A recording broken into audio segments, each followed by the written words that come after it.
Welcome back, everyone. So you've all spent a lot of time criticizing each other on this stage, as Governor Christie pointed out, and less so for most of you on the front runner in this race, Donald Trump. We invited him to come tonight, as you know, but he declined to come. But we'd like to ask you a couple questions about him now.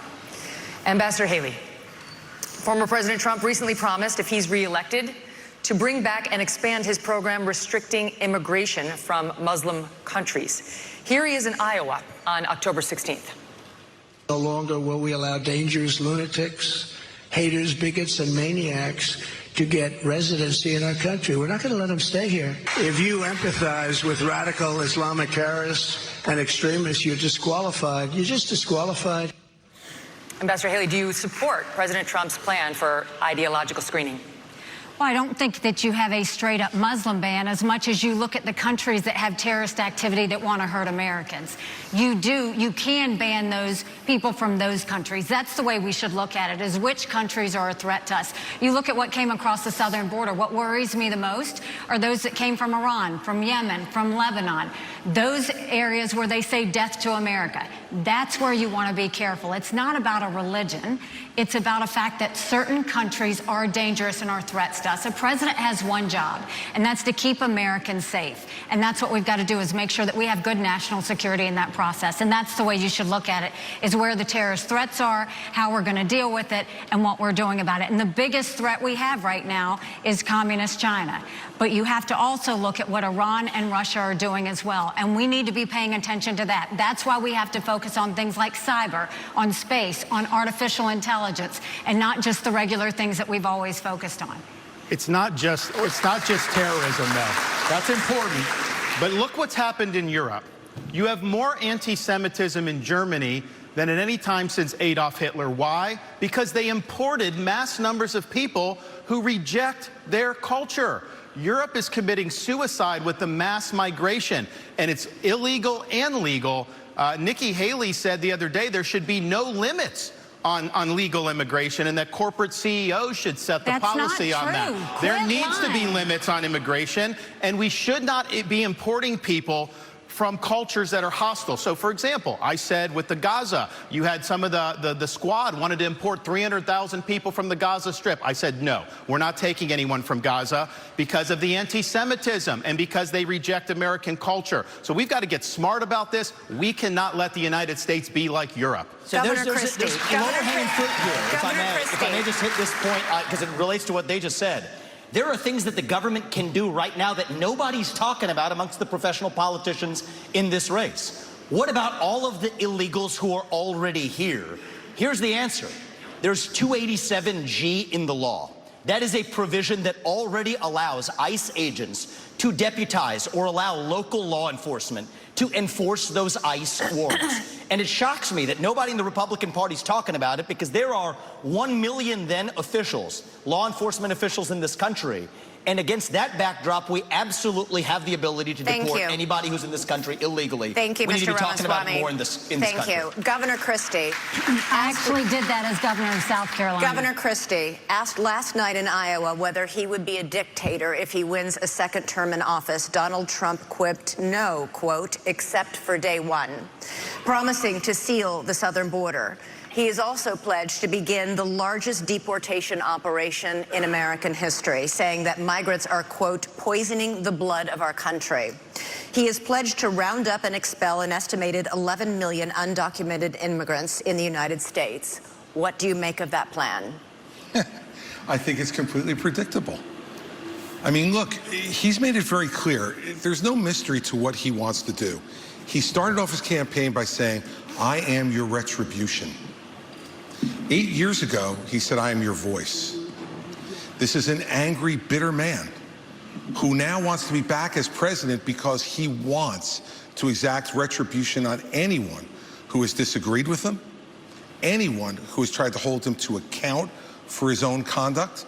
And every one of these policies that he's talking about are about pursuing a plan of retribution. And yet, at the first debate, my three colleagues on this stage, when asked if he would be convicted of federal felonies, would they still support him, raised their hand, looked into the camera, and let everybody know that they would still support him even if convicted of federal felonies. Federal felonies, by the way. Federal felonies which involve our election process, federal felonies which involve the most sensitive of our governmental secrets, federal felonies where he instructed others to commit crimes, folks who are now agreeing to go to jail because of what they did in his name. So do I think he was kidding when he said he was a dictator? All you have to do is look at the history. And that's why failing to speak out against him, making excuses for him, pretending that somehow he's a victim, empowers him.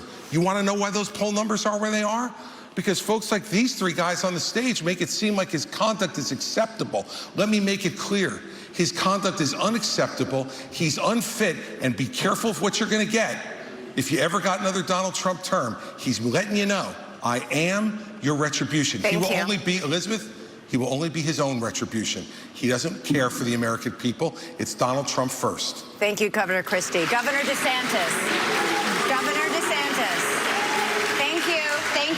Governor DeSantis, Donald Trump would be older on day one of his second presidency than Joe Biden was on day one of his first. You have said Trump is not the same man he was when he ran in 2016. Your campaign is running ads showing Trump confused. And you have said he has, quote, lost the zip on his fastball. You seem to be saying Donald Trump is no longer mentally fit to be president. Is that what you think? Look, he is showing, Father Time is undefeated. The idea that we're going to put someone up there that's almost 80 and there's going to be no effects from that, we all know that that's not true.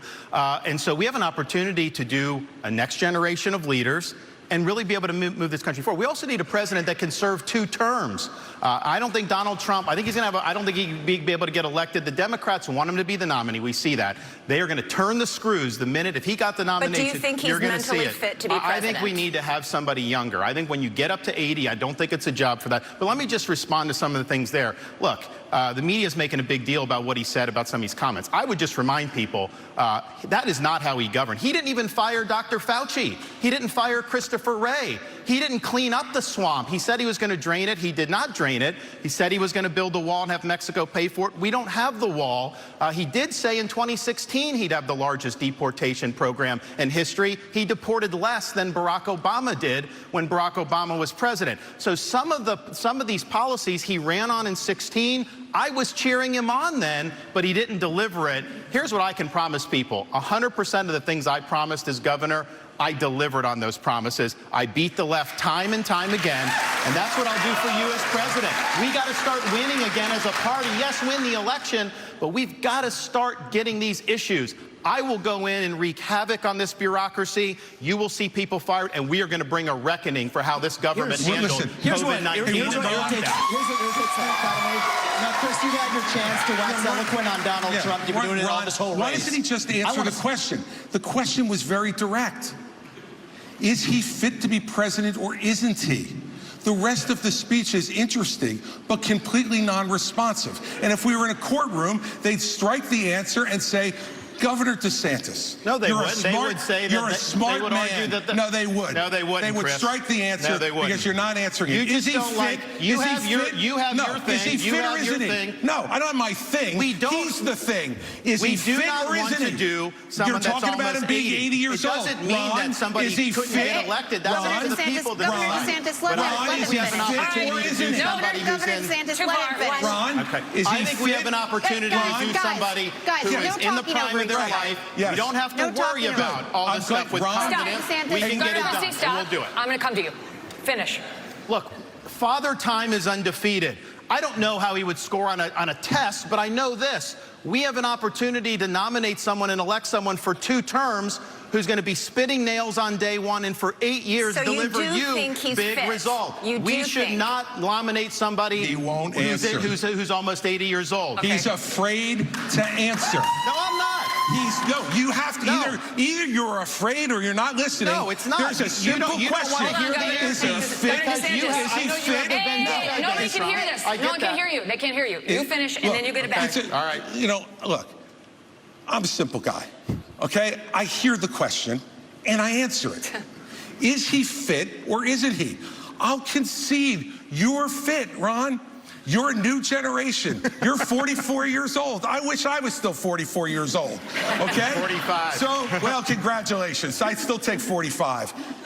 Is he fit or isn't he? And this is the problem with my three colleagues. They're afraid to offend. And See, let me tell you something. If you're afraid to offend Donald Trump, then what are you going to do when you sit across from President Xi, you sit across from the Ayatollah, you sit across from Putin? You have to be willing to offend with the truth. Okay. And answer the question. Fit or unfit? Okay, listen. Fit or unfit? I promised Ron DeSantis a minute and not a full minute. And I've got a second. It is not about You offending. can weigh in and then we're moving on. It's about pointing out, do you want to elect somebody who will be older than Biden was when he went in 2021? I don't think he's as bad as Biden was at all, but I do think that over a 4-year period, it is not a job for somebody that's pushing 80. We need somebody that's younger. We need somebody that's going to be able to go in there and clean house on day one and do it for 2 terms. And I'll be able to Here's do my that. issue with all 3 of my other colleagues on this debate stage. Is all 3 of them have been licking Donald Trump's boots for years for money and endorsements. Ron DeSantis, you've been a great governor, but you would have never been one without actually begging Donald Trump for that endorsement. And you attacked him in your book a year ago. Same thing with Chris Christie as a lobbyist, begging them for COVID money for his special interests in New Jersey, prepping him for the debates last time around. These people are now Monday morning quarterbacking some decision he made. I think the real enemy is not Donald Trump. It's not even Joe Biden. It is the deep state that at least Donald Trump attempted to take on. And if you want somebody who's going to speak truth to power, then vote for somebody who's going to speak the truth to you. Why am I the only person on the stage, at least, who can say that January 6th now does look like it was an inside job? That the government lied to us for 20 years about Saudi Arabia's involvement in 9/11. That the Great Replacement theory is not some grand right-wing conspiracy theory, but a basic statement of the Democratic Party's platform. That the 2020 election was indeed stolen by big tech. That the 2016 election, the one that Trump won for sure, was also one that was stolen from him by the national security establishment that actually put up the Trump-Russia collusion hoax that they knew was false. There's a reason why I'm the only person on the stage who can say these things. That's what it's going to take, not people who are licking his boots one time and now Monday morning quarterbacking him and criticizing him when it's convenient. Governor Christie. You do not favor a ban on trans medical treatments for minors, saying it's a parental rights issue. The surgeries done on minors involve cutting off body parts at a time when these kids cannot even legally smoke a cigarette. Kids who go from puberty blockers to cross-sex hormones are at a much greater likelihood of winding up sterile. How is it that you think a parent should be able to okay these surgeries, never mind the sterilization of a child? And aren't you way too out of step on this issue to be the Republican nominee? No, I'm not. Because Republicans believe in less government, not more. In less involvement with government, not more in government involvement in people's lives. And you know what, Megan? I trust parents. And we're out there saying that we should empower parents in education. We should empower parents to make more decisions about where their kids go to school. I agree. We should empower parents to be teaching the values that they believe in their homes without the government telling them what those values should be. And yet we want to take other parental rights away. I'm sorry. As a father of 4, I believe there is no one who loves my children more than me. There's no one who loves my children more than my wife. There's no one who cares more about their success and health in life than we do. Not some government bureaucrat, not some... You look at these jokers down in Congress. It takes them 3 weeks to pick a speaker, and up until 2 days ago, they couldn't promote somebody in the military in the United States Senate who earned their new rank. And we're going to put my children's health and my decisions in their hands? For them to make those decisions, for Joe Biden to make those decisions, for me and for my wife? Let me just say this. This is not something I favor. I think it's a very, very dangerous thing to do. But that's my opinion as a parent, Megan. And I get to make the decisions about my children, not anybody else. And every parent out there who's watching tonight, you start to turn over just a little bit of this authority, the authority they're going to take from you next, you're not going to like. I'll stand up for parents each and every time. So there are laws banning smoking or drinking by a certain age. Let me tell you something. Yep. I have a follow-up question for him, and you guys are going to get to weigh in, okay? Here's my follow-up question. You talk about parental rights. Let's talk about them. When you were governor in 2017, you signed a law that required new guidelines for schools dealing with transgender students. Those guidelines required schools to accept a child's preferred gender identity even if the minor's parents objected. Not true. And it said that there is no duty for schools to notify parents if their son or daughter changes their gender identity, allowing this serious issue to remain a secret between the school and a child. How is any of that pro-parental rights? By the way, that's simply not true. You're doing what you accuse me of, Chris. It is absolutely true. That's simply not true. That's simply not true. That law was put into effect in 2018 and regulated in 2018 after I was out of office, Megan. No, we did not, Megan. We did not issue those guidelines, and you're wrong about that. Simply wrong. I have stood up each and every time. So I think if this is one issue that's disqualifying, it's this one. I stood up every single time for parents to be able to make the decisions for their minor children. But parents... Every single time, parents should make those decisions. And by the way, you know what? Every once in a while, parents are going to make decisions that we disagree with. But the minute you start to take those rights away from parents, you don't know that slippery slope, what rights are going to be taken away next, and what's going to be focused on you. As a parent, you do not have the right to abuse your kids. This is cutting off their genitals. This is mutilating these minors. These are irreversible procedures, and this is something that other countries in Europe, like Sweden, once they started doing it, they saw it did incalculable damage. They've shut it down. I signed legislation in Florida banning the mutilation of minors because it is wrong. We cannot allow this to happen in this country. And I know Chris disagrees with me, and I think he has an honest position. Nikki disagrees with me. She opposes the bill that we did to ban that. She said the law shouldn't get involved with it. You said the law shouldn't get involved with it. She also, though, I think, and this flows from what she did as governor of South Carolina, you know, they had a bill to try to say that men shouldn't go into girls' bathrooms. And she killed that bill, and she bragged that she killed that bill. Even to this day, she bragged that. I don't think men should be going into little girls' bathrooms. I think it's wrong, and I think we have every right to protect them from that. Yeah. I am going to come to you. I promise to have seconds. Go quickly. I think the North Star here is transgenderism is a mental health disorder. We don't let you smoke a cigarette by the age of 18. We don't let you have an addictive drink of alcohol by the age of 21. And I just challenge Ron DeSantis to go one step further and support what I think is clearly within the authority to do, using federal funds just like Reagan did in '84 for the Highway Act that said the minimum drinking age needs to be 21. We can do the same thing when it comes to banning genital mutilation or chemical castration. Okay. I know Ron's been unclear about that on the federal level. I'm crystal clear. That's where I stand. Got it. That's a mental health disorder. That's where we need to be at. Go ahead. So first of all, Ron has continued to lie because he's losing. No, it's not a lie. You are lying. You said it on tape. So first of all, I will say that when I was governor, 10 years ago, when the bathroom situation came up, we had maybe a handful of kids that were dealing with an issue. And I said, we don't need to bring government into this, but boys go into boys' bathrooms, girls go into girls' bathrooms, and if anyone else has an issue, they use a private bathroom. Now, 10 years later, we see that this issue has exploded. And this shows how hypocritical Ron continues to be. When he was running for governor and they asked him about that, he said he didn't think bathroom bills were a good use of his time. You can go look that up. I signed a bathroom bill in Florida, so that's obviously not true. So the idea that you would say that I was against that. You didn't. You killed it. I signed it. I stood up for little girls. You didn't do it. And there was this going on. I was actually just in South Carolina. Some of the legislators told me at the time there were boys going into the girls. That's the whole reason why they did it. No. And so they say when she does that explanation that that doesn't hold water. And this is the upstate of South Carolina. Ron, I signed the bill. I protected the girls. Do you know South Carolinians? She did not do it. Do you know South Carolinians? Because South Carolinians... No.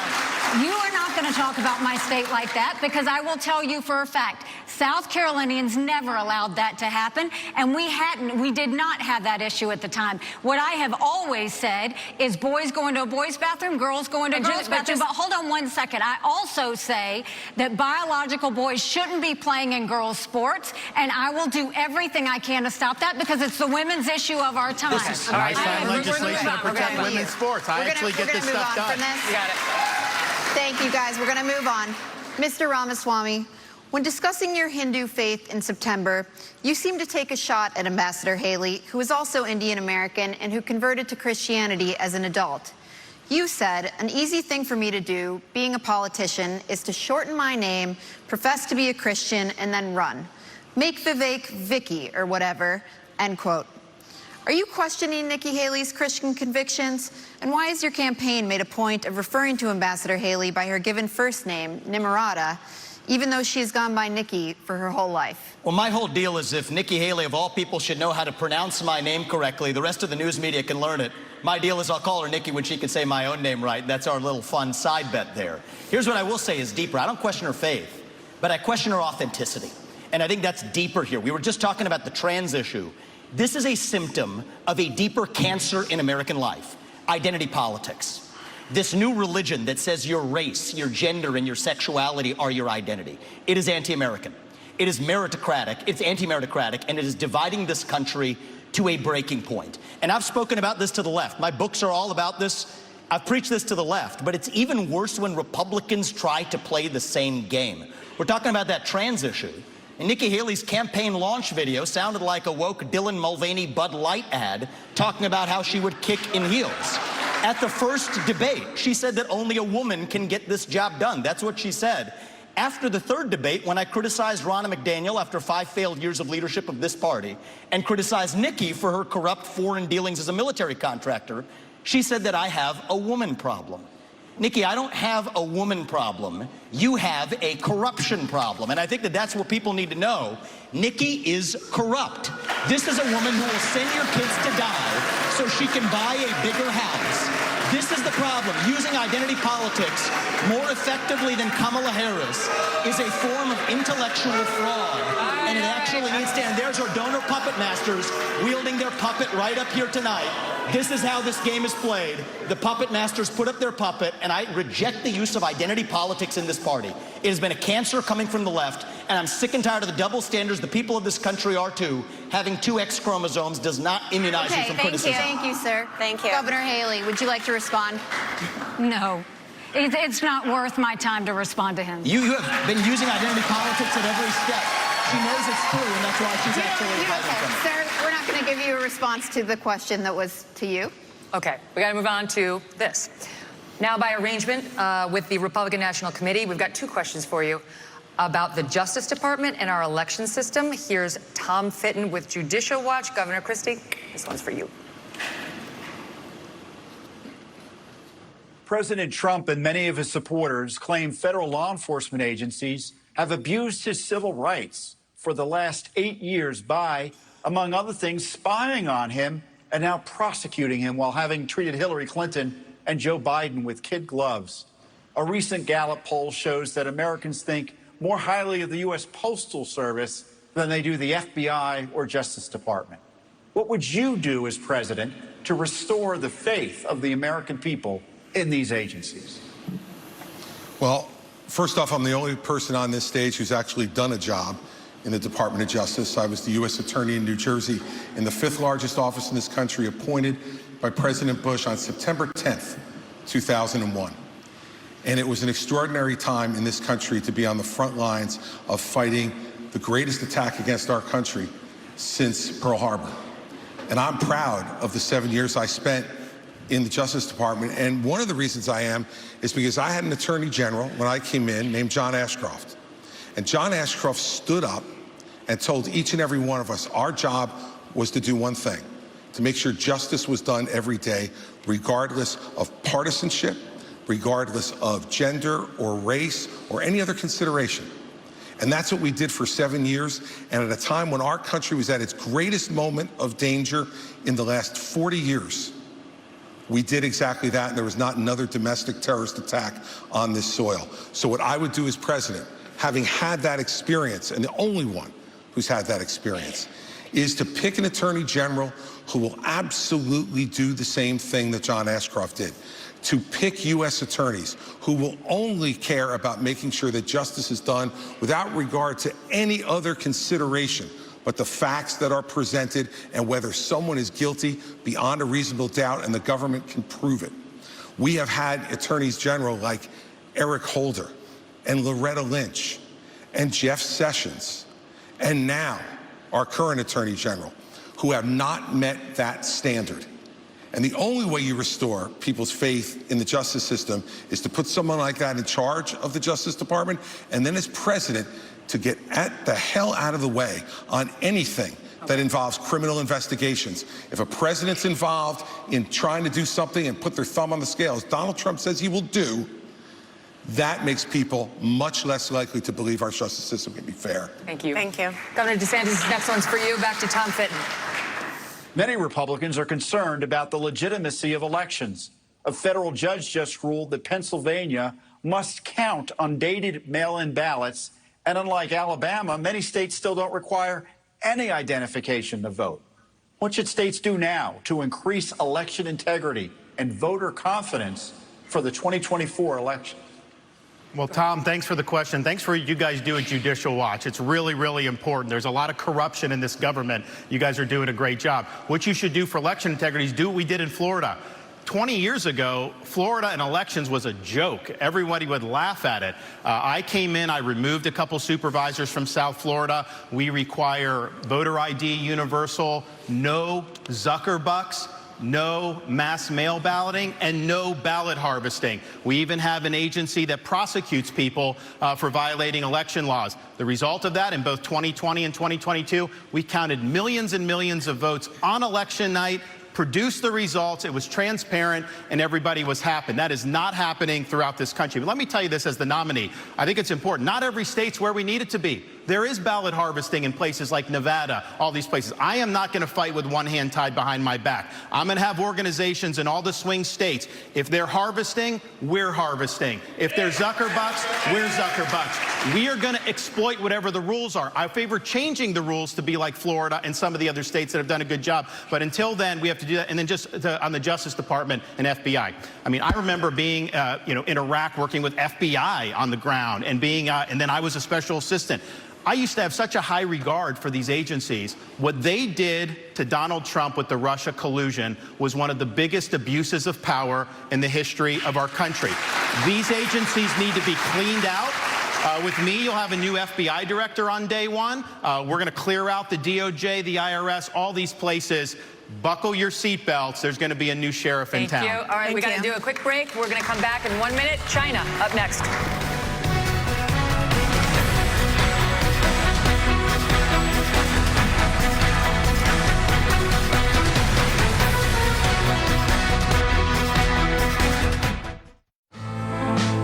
Growing up, Hughes and Cowboy was one and the same.